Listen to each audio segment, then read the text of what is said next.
Bertrand Cantat devra peut-être à nouveau rendre des comptes à la justice. Déjà condamné pour la mort de la comédienne Marie Trintignant, morte après avoir été violemment battue par le chanteur. L'enquête concerne cette fois une autre femme, son ex-épouse, Christina Radi, qui s'est suicidée en 2010. On va en parler avec vous, Vincent Ventighem. Bonjour. Qu'est-ce qui a motivé tout d'abord la réouverture de cette enquête? Des éléments nouveaux et pas n'importe quels éléments, puisque le procureur de la République de Bordeaux, Renaud Goedel, l'avoue. Il y a eu un documentaire Netflix qui a été diffusé au mois de mars dernier. Il a visionné ce documentaire et il y a vu des éléments nouveaux qui n'apparaissaient pas dans les précédentes enquêtes menées sur la mort de Christina Radi. Alors il faut bien préciser qui était cette jeune femme. C'est en fait la première femme de Bertrand Cantat. Il l'a rencontrée en 1993. Ils ont eu 2 enfants ensemble avant que le chanteur ne la quitte pour Marie Trintignant en 2002. On connaît la suite de l'histoire. Bertrand Cantat est l'auteur des coups mortels sur Marie Trintignant. Il est condamné en Lituanie à 8 ans de prison. Il purge une partie de sa peine et finit par sortir en 2007, où il va se remettre de façon épisodique avec Christina Radi jusqu'au 10 janvier 2010, où elle va se suicider. Elle va être retrouvée pendue par l'un de ses enfants à son domicile, alors que Bertrand Cantat dort dans une pièce à côté.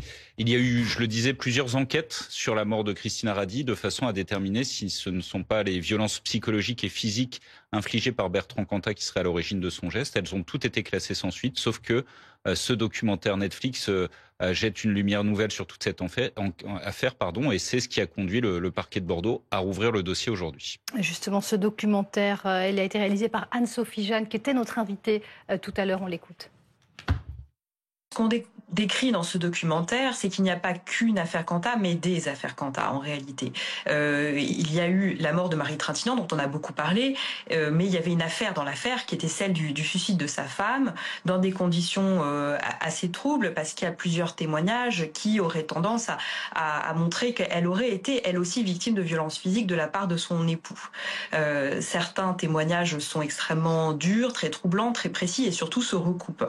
Après, nous, on n'est pas là pour malheureusement, dans tous les cas de violence conjugale, ce qui est très difficile à déterminer, c'est qu'est-ce qui s'est passé exactement, parce que ce sont des crimes qui sont intimes, qui se passent à l'intérieur de la maison, et donc il y a en général très peu de témoins.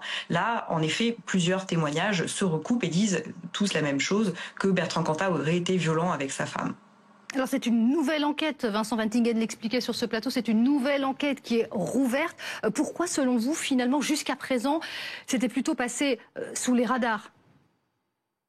Je pense que, et c'est ce que montre aussi ce documentaire, et c'était ce qui nous intéressait, c'était de montrer l'évolution de la société depuis 20 ans sur les violences faites aux femmes. Je pense elles commencent à être enfin prises au sérieux.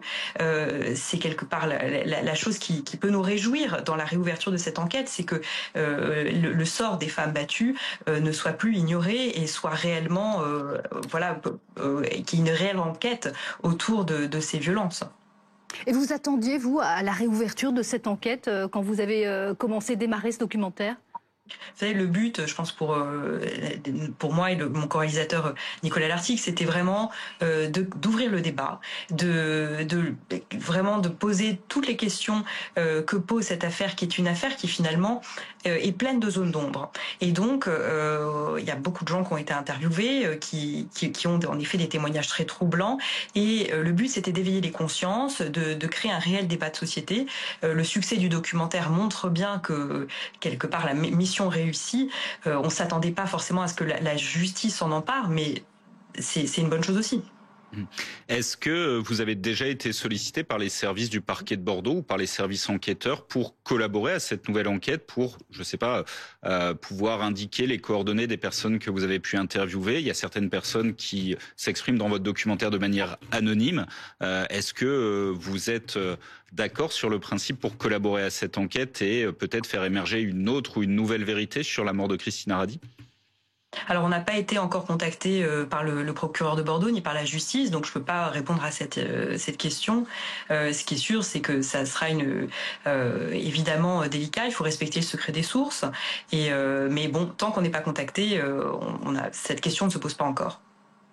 Et pour vous, le fait que cette enquête soit rouverte, ça témoigne aussi, ça illustre aussi, même si c'est la justice qui travaille de son côté, ça illustre aussi globalement quelque chose qui a changé dans la société?